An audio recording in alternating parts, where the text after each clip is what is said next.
പ്രവാചകന്റെ സ്നേഹ സന്ദേശം ഉൾക്കൊണ്ട് കാസർഗോഡ് ജനറൽ ആശുപത്രിയിൽ മുഹിമാത്ത് പ്രവർത്തകരുടെ കാരുണ്യസ്പർശം.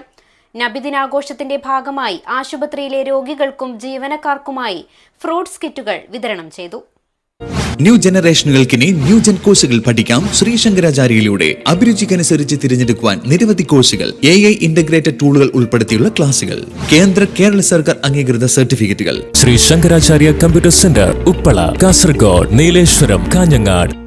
നബിദിനാഘോഷങ്ങളെ അർത്ഥപൂർണമാക്കി കാസർഗോഡ് മുഹിമാത്ത് പ്രവർത്തകരുടെ കാരുണ്യസ്പർശം.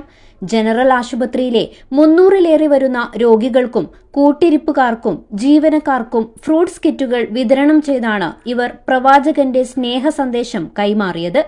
മുഹിമാത്ത് മദ്ഹ് റസൂൽ ഫൗണ്ടേഷന് കീഴിൽ നടക്കുന്ന മീലാദുന്നബി പരിപാടികളുടെ ഭാഗമായാണ് രോഗസന്ദർശനവും കിറ്റ് വിതരണവും സംഘടിപ്പിച്ചത്.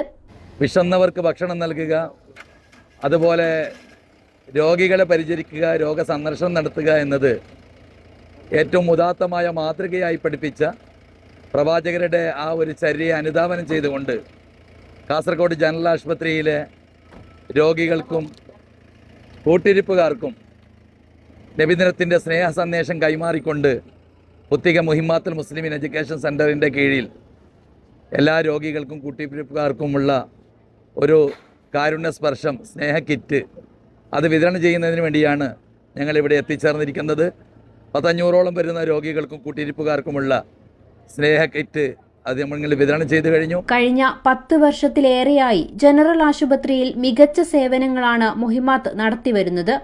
വീൽചെയർ, സ്ട്രെച്ചർ ഉൾപ്പെടെയുള്ള മെഡിക്കൽ ഉപകരണങ്ങൾ നൽകിയതിന് പുറമെ പ്രസവ വാർഡ് നവീകരണവും മോർച്ചറിക്ക് സമീപം വെയിറ്റിംഗ് ഷെഡ് നിർമ്മാണവും ഈ സേവനങ്ങളിൽ ഉൾപ്പെടുന്നു.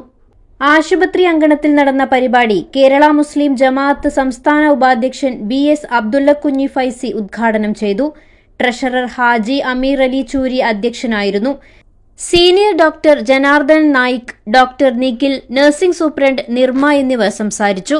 മുഹിമാത്ത് ഭാരവാഹികളായ മൂസ സഖാഫി കളത്തൂർ, അബ്ദുൽ ഖാദർ സഖാഫി, മൊഗ്രാൽ തുടങ്ങി നിരവധി പേർ ചടങ്ങിൽ സംബന്ധിച്ചു. News 14 live, Kasaragod.